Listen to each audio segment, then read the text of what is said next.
everyone, and welcome back to Isolation Play, the sports podcast show where just four regular dudes talk about whatever sports are around. And today it's an interesting one. We got some off-topic stories and some more mid-table stories, and I think the biggest pressing issue is Zion Williamson being accused of taking money to not only play for Duke University, but also being paid by Nike and Adidas to go to Duke and wear Adidas shoes. In Schlossburg, we went to a Division I school. We've been accused of not us specifically, but players in general at our school taking money. But this is a big one. Zion Williamson, Duke's kind of maintained the squeaky clean image for a long time. What do you think about that? Yeah, I think it's all a bunch of garbage. Mike Krzyzewski is not this squeaky clean guy that everyone wants you to think he is, you know, with the West Point background, coaching there with Bobby Knight when he first got started before he went to Duke. It's all a bunch of garbage. This guy is getting the same one-and-done players. He's probably the best at recruiting these one-and-done players. Nothing is going to surprise me in terms of these elite athletes taking money from anyone who's going to give it to them because, quite frankly, it's a free society. If you think about it, there's some type of computer programming kid coming into Duke. They'd be thrilled that they got this kid paid before he was even able to go work at Intel before he finished his bachelor's degree. So Zion doing the same thing shouldn't come as a surprise to anyone at all. This is also fantastic for, as we spoke to in previous episodes, for the G League. I mean, if a kid out of high school sees this, what Zion was getting paid for Nike and Adidas, they could immediately just go to the G League and it's no problem at all. So the market's there. They know that the people are getting paid under the table anyway. It hurts the NCAA not just because it's dirt on their shoes, so to speak, but I think it astronomically helps the G League with getting players right out of high school. I think it's a bigger issue for college basketball too. Now, again, Travis and I like to trash talk each other on this. Arizona, where Schlossburg and I went national champions, by the way, 1997, got the shirt on today.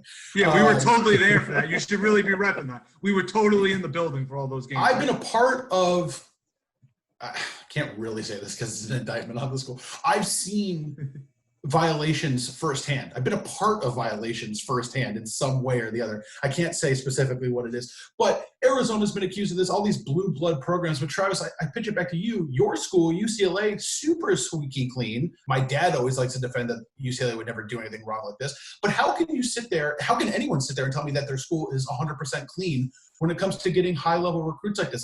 That's the biggest indictment on college to me, is that if you're going to kill one program for doing this, you're going to have to kill them all, in my opinion. I don't think anyone's ever gotten away with not doing some form of this cheating. Yeah, UCLA, we like to think we're squeaky clean thanks to our world-class boosters like Gary Budish. But, you know, even us, we had an issue with Shabazz when he was coming to UCLA. And Budish, you said you were involved firsthand with Arizona. Did you contribute any of the $100,000 to the DeAndre Ayton slush fund? No, because you would have said that would have been a good deal in hindsight, because $100,000 for Ayton, I would have been like all day, but we got knocked out in the first round. So you should have given him $50,000 and then toss $50,000 to someone else to come out and help him out, because didn't get a good return on your investment there. Yeah, I mean, the story here is what Steven was talking about, how, you know, you can't preserve amateur status and have the system set up with one and done and not have violations. I mean, Kansas is in a lot of hot water now too, but it's all these blue blood schools. The only way you're going to solve this is if more guys go through the G League program, or if you do what everyone wants them to do and revise it to more of a baseball system where you can go straight out of high school, or if you're going to college, you got to go for 2 years. But until that happens, these stories are going to keep coming out. But I guess the last question I have, and maybe this is more of a question for Schlossberg, what are they going to do if Zion does come out and is like, okay, yeah, my family got money. Well, I'm already in the NBA. So what? There's absolutely nothing they can do. This is not a Reggie Bush situation where like, we're going to take away your Heisman Trophy. You know, he played at Duke for, you know, one season. Nothing really of significance happened. It's not like they won a national championship. You can strip the wins off of Coach K's record. It's not going to matter. He's still up there, you know, almost as many wins as anyone if he's not already at the top. Sorry, I don't have that off the top of my head, you know. So it doesn't matter. If I was Zion, honestly, just admit it. Let it go away. Why let it linger? You took the money. No one's going to blame you. You're a star in the NBA. It's not going to void your NBA contract. It's not going to void your endorsement deal with the Jumpman. I would just admit it. You got nothing to lose. And if you want to be more of like a heroic figure, Zion, you just point blank admit it and just say, not only did I did it, other people are doing it too. Everyone's aware of it. Who cares? This is discriminating against me because I play basketball and I don't play the flute, I don't dance, I'm not a computer programmer, who no one would be on those guys for getting money. Everyone knows amateurism is an absolute sham that's meant to discriminate against high-profile football and basketball players. So I would have a lot of respect for him if he just straight up said exactly what I just said. The big winner with this, other than the G League, is UNC fans everywhere who have surely heard a lot of crap over the last 2 years for fraudulently having classes, and I'm sure Dukies have been giving it to him ever since that day one, and now they have ammo right to give it back to Duke. So to Schloss's point, amateurism is by and large a joke, especially in football and basketball. Let's cut the charades here. Everyone's cheating, and let's move on.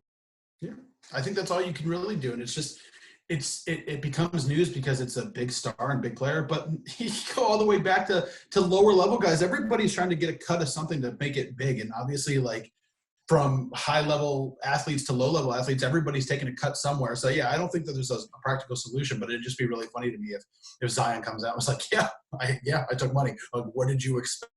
If Nike was already designing shoes for me while I was still in Duke, like, what do you want me to do? Anyway, it's an interesting story. We'll see what happens and what comes out with that. But transitioning to another basketball story, and I'll pitch it to my resident Last Dance expert, Travis Hall. More episodes yesterday. What did you think about it? I liked it. We got some baseball action. Jordan rides the bus. I just want to touch on that real quick. It opens up with Jerry Reinsdorf, who's the owner of both the Bulls and the White Sox, saying that if Michael had stuck with baseball, he would have made the majors. That could not be further from the truth. I'm going to read you off his career stats for the Birmingham Barons. He's a 202 hitter, a 556 OPS. He only hit 3 home runs. This is a 31-year-old. Now, granted, props to him for being able to hit over 200 in Double-A, having not played baseball in 14 years. I mean, there's a lot of high school baseball players who at age 31 couldn't hit 202 in Double-A. So he's better than your average player. But the idea that this somehow was going to be the next Bo Jackson it couldn't be further from the truth. I'm watching that last night, and all respect to Terry Francona, who's one of the sports greatest of all time as far as baseball knowledge and coaching. But to say that if MJ would have stuck with it, he would have found his way to the majors is absolutely false. I mean, we're talking about in the mid-90s here, and MJ's having a hard time hitting breaking balls from double-A's. Does anyone think he's hitting a Greg Maddux slider at any point during his career? I mean, any major athlete could probably hit a 90-mile-an-hour fastball down the middle. But when you start talking about splitters and some of these breaking balls, I mean, that's what makes these great baseball players. No, never in a million years is MJ hitting any kind of stuff with some sauce on it. I'm sorry. It's just not happening. But here's what you got to look at, though. The Arizona Fall League comes after minor leagues, okay? And if they play right around, I could practically walk to some of these stadiums here. He hit 252 in that Arizona Fall League. That's a 50-point improvement from his Double-A seasons, the Arizona Fall League. You know who else was in that Arizona Fall League that same year in 94? Derek Sanderson Jeter. Okay? So this is not some joke of a league. The Arizona Fall League pits the top prospects. You want to go back and look at the history? Aaron Judge has been there. Gary Sanchez has played in there from the Yankees. That's a legit league. So the fact that he was able to rise his average all the way up to 252, I'm not saying he would have been the best major leaguer. I'm not saying he would have ever even been an all-star. But I think there's a chance he could have had a cup of coffee in a September call-up and maybe could have gotten a hit in about 23 at-bats or something. Yeah, I mean, these fall leagues and spring leagues, and I mean, all those guys are thinking about is golf at that point. I'm not ready to sit here and say that MJ could put together any kind of numbers in those training leagues, and that would translate over to him being any level of efficient in Major League Baseball. I don't know. I hate guys at bars that say if they had 10 at bats they could get a base hit. So I'm very skeptical about all this talk about him being able to play. Yeah, I don't know. I don't buy it. Budish, how many hits would you get if you got 10 at bats? How many are you getting? Does getting hit by the pitch count? That's good for the on base percentage. Those geeks with the Stratomatic baseball, they'd love that. Yeah, I'd take 8. I'd just lean into 8 of them and just take it off the shoulder. Yeah. Barry Bonds type of elbow pad, or you just put the elbow straight up in there? Schlossberg, we played a lot of wiffle ball back in the fraternity era, and I had a pretty decent average in there. That's why I wanted to ask you. That's why I wanted to ask you. I'd get 0, and I'd be too much of a scaredy cat to lean in. So I give you a lot of credit for thinking you'd lean into one, especially if it's Randy Johnson, circa 2000. Big fat 0 for. No, looking at, I can't even describe what looking down the barrel of like a 98 mile per hour fastball would look like. I would horrify me. There's no way I'd get it.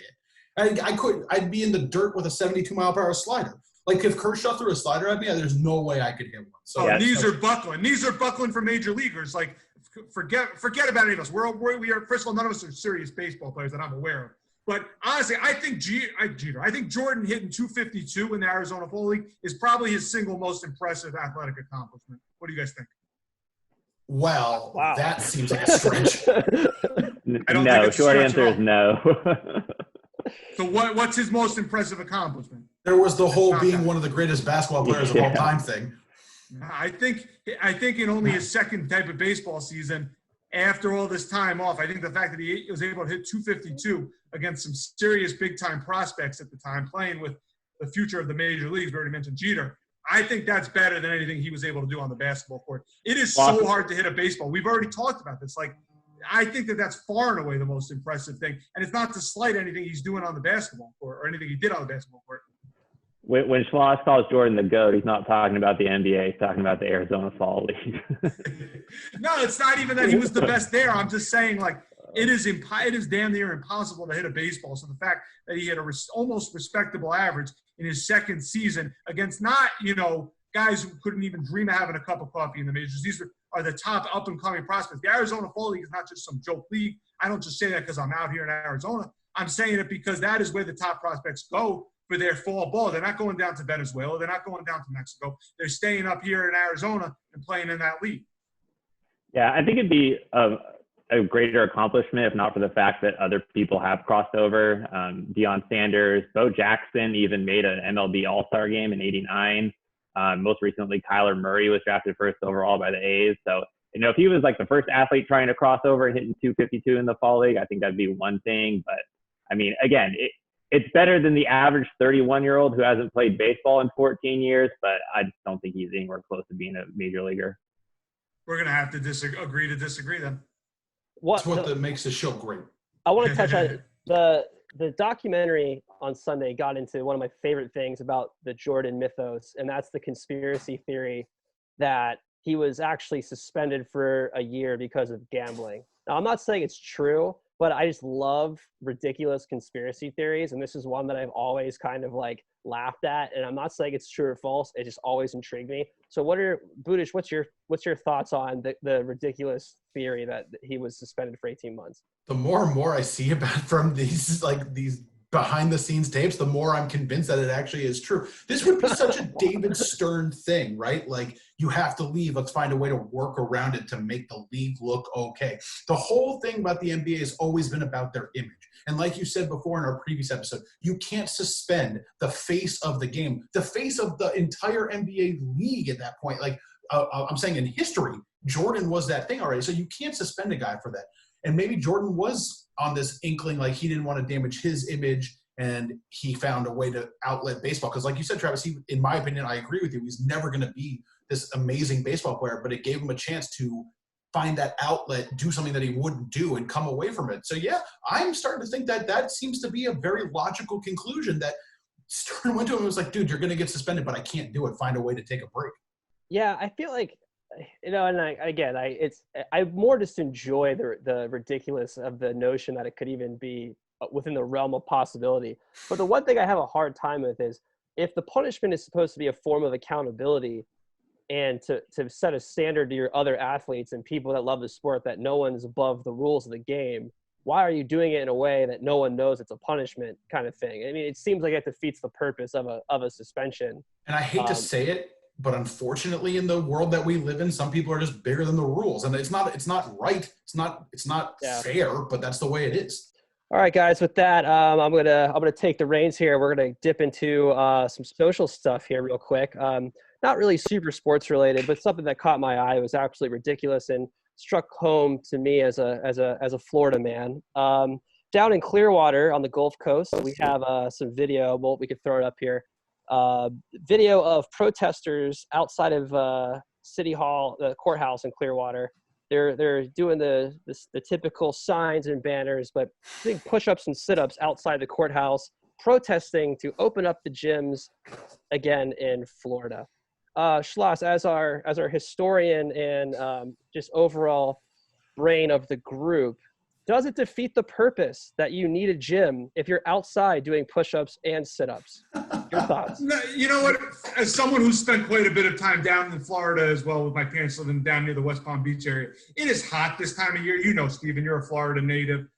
No one wants to be outside doing push-ups and sit-ups. You need the gym. You need the 24-hour ones where you can go in the middle of the night, get a good little workout in. I mean, let them open it up. If some people think they're going to get sick, you let them stay home. But let these meatheads go to the gym and get each other sick, and then they'll keep the gyms clean after that. And then the normal folks like us that just want to bench and curl and do some dips and pull-ups, we can get a nice little workout in while they're recovering. Budish, I'll toss it to you with the question: How many push-ups can you do right now consecutively? Oof. You know what? It's a good time to bring that up because I've been using this quarantine to try and get into shape. I don't know how well it's working, but my wife has me riding the Peloton bike every day, and I said to myself, "Oh wow, yeah, I mean it's been great." But I said That's to myself, a low-key flex, just being like, "Oh yeah, I got a Peloton, by the way." Yeah, it's also NBC compliant. I mean, don't we own Peloton or something? Yeah, Peloton's one of the sponsors of the Tour de France show I work on often. So yeah, it's great. It's great. Is 30 Rock paying you extra to say that on our show? They Hashtag aren't. ad.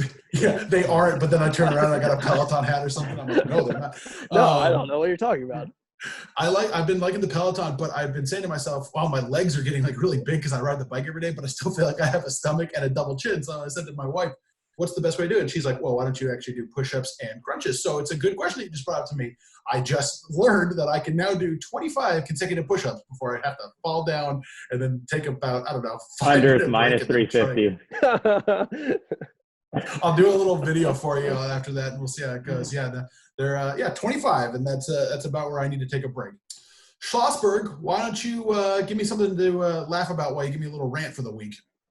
Oh, okay. I'd be more than happy to do that. I've been known to go on a rant every now and again. Yeah, so this whole time with the Jordan documentary, it's got me thinking that these professional athletes are not exactly what I would say role models for the youth out there. Okay, you look at Michael Jordan with the gambling, the smoking cigars, going to Vegas, going to Atlantic City in the middle of the night, playing the Knicks during the playoffs. Not exactly what I would call role models. This is not behavior that I'd want the youth to be looking up to, that you should be staying up all night gambling and taking bets on, all sorts of card games, because there are much better role models out there. We know Earl Thomas is definitely not one of those with his recent transgressions. We don't need to get into that. Kareem Hunt with his absolutely despicable actions. We're not going to get into that either. If you don't know already, you know. Same thing with Ray Rice. Now, my biggest issue with this, though, besides the horrendous, disgraceful actions of these athletes, is that somehow the media is not portraying the athletes that are doing good. You look at Laurent Duvernay Tardif, the lineman on the Chiefs. This guy has an MD, and Goodell's not even letting him wear MD on the back of his jersey. He is a medical doctor playing in the NFL as a lineman for the Chiefs. And Goodell's like, no, you can't wear MD on the back of his shirt. He's volunteering his time right now to help out coronavirus by going to work in hospital in Canada. I think he played college ball in Canada. The media does not go out of their way to portray the good that these athletes are doing. Sure, we heard about LeBron James' school that he opened up, but then his critics over there at Fox News, and I don't want to get too specific on names, they're like, oh, he's only paying for 25% of it out of his own pockets. You know what? Why don't you go up and open a school with 25%, cover 25% of the cost? The media does not go out of their way to portray the great things that athletes are doing. And maybe if they did, you would see that about 99.5% of them most likely do positive things in their community, but the media doesn't cover it because it's not a sensationalized story like Michael Jordan gambling, like what's been going on with Earl Thomas, like Kareem Hunt, Tyreek Hill, their despicable actions, and it gets people riled up and it gets people to build hatred upon these leagues when, like I said, the majority of these players are doing great things in their community, donating their time. Boomer Esiason, a former retired athlete, his charity. There's just names like that come to mind that show you that these athletes are doing great things. And the media, you need to be better and cover these things so I don't hear about the despicable actions that are going on that some of the athletes are doing. All right, let's decide to wrap this up, boys. Steven, what do you got for me in closing thoughts? Mother's Day was yesterday, and I just want to take time to say Happy Mother's Day again, Renee, #Team Renee. Thank you. I know she's definitely not watching this, but anyway, it's in the ether. Thank you. Happy Mother's Day. Love it. Travis? Yeah, happy Mother's Day to Steven's mom. Thanks for watching. Appreciate it. I love it. Schlossberg?